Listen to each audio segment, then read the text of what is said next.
Josh McDowell tells about an executive head hunter who we call a recruiter, who goes out and hires corporation executives for large firms. And this recruiter once told McDowell that when he gets an executive that he's trying to hire for someone else, he first likes to disarm him. "I offer him a drink," said the recruiter. "I take my coat off, then my vest, I undo my tie, I throw up my feet, and I talk about baseball, football, family, whatever, until he's all relaxed. And then when I think I've got him relaxed, I lean over, look him square in the eye and say, 'What's your purpose in life?'"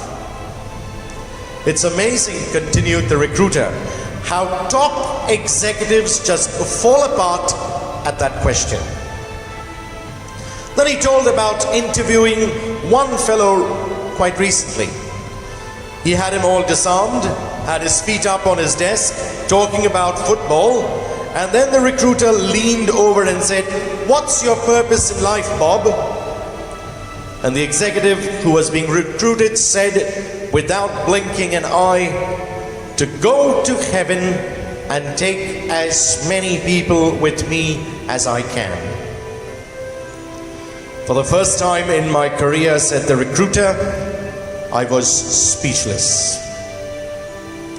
No wonder. He had encountered someone who was really prepared. And in today's gospel parable of the 10 virgins, Jesus warns us to be ever prepared to meet God, our Creator, at the end of our lives, to give an account of how we have lived. In the gospel parable of the 10 virgins, my dear brothers and sisters, the foolish virgins represent the chosen people of God who were waiting for the Messiah but were shut out from the messianic banquet because they were unprepared. The parable teaches us that, like the 5 wise virgins, we should attend to duties of the present moment, preparing now rather than waiting until it is too late. No criticism is made of the women's need for sleep or for the lack of sharing the oil. But 2 criticisms were made by Jesus. First, the thoughtless and careless attitude of part of the group. They've come without engaging in the process of preparation and then expecting the cooperation and sacrifice of those who've come to the festivities properly disposed and properly prepared. Second, my dear brothers and sisters, Jesus is telling us of the impossibility of borrowing spiritual riches from others. So do you ever hear, "My wife, my mother does the praying and the church going in my house"? I've heard this so often. But Jesus is clear in saying that each of us individually is to take responsibility, to do our part. No one can do it on our behalf. The foolish imagine that Jesus will open the door for them. They do not understand that the kingdom has already been passed on to them. What opens the door is having the lamp of their consciousness burning with the oil of their dedicated lives. Lacking this, they will hear, "I never knew you." In spite of their claims that they knew about him and somehow value him, they have failed to appreciate, to value themselves as the new bearers of his inner consciousness and outer actions. Just 2 simple lessons, my dear brothers and sisters, that we can learn from today's readings. First, we need to be wise enough to remain ever prepared. Wise Christians find Jesus in the most ordinary experiences of daily life, in the people they meet, in the events that take place, in the situations and circumstances in which they find themselves, and they carefully make their daily choices with God. They are ready to put the commandment of love into practice by showing kindness, mercy, and forgiveness. That's the first lesson. And the second lesson, let us be sure that our lamps are ready for the end of our lives. Spiritual readiness, preparation, and growth are the result of intentional habits built into one's life.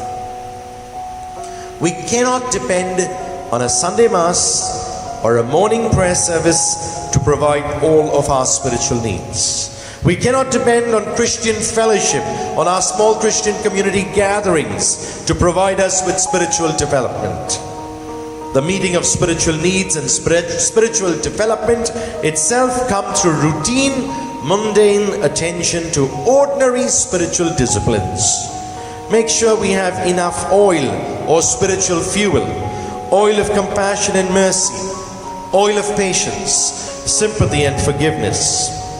We open ourselves to receive these graces by taking time for prayer, by being alone with God, by reading God's Word, by living a sacramental life, by offering acts of service to others, by moral faithfulness, by loving obedience, and by spending time with other Christians for mutual prayer, study, and encouragement. The first reading was all about wisdom. And I pray that each of us truly has that wisdom to realize what is right from wrong, to realize where we are going the wrong way, to realize that we have deviated from the path that leads to God. I pray that each of us has the wisdom to undo the damage we are doing, to offer forgiveness as quickly as possible, to right wrong relationships.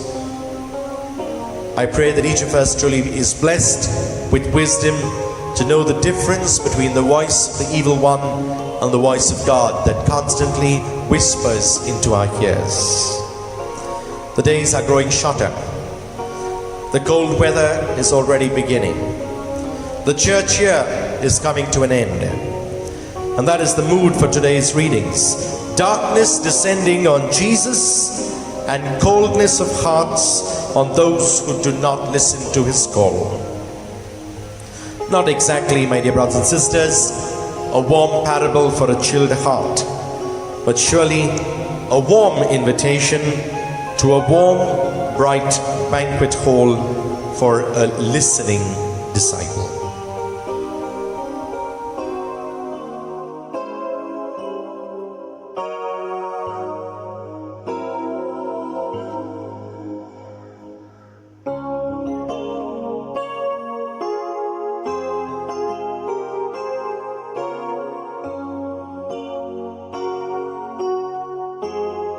God bless, and do have a Jesus-filled day.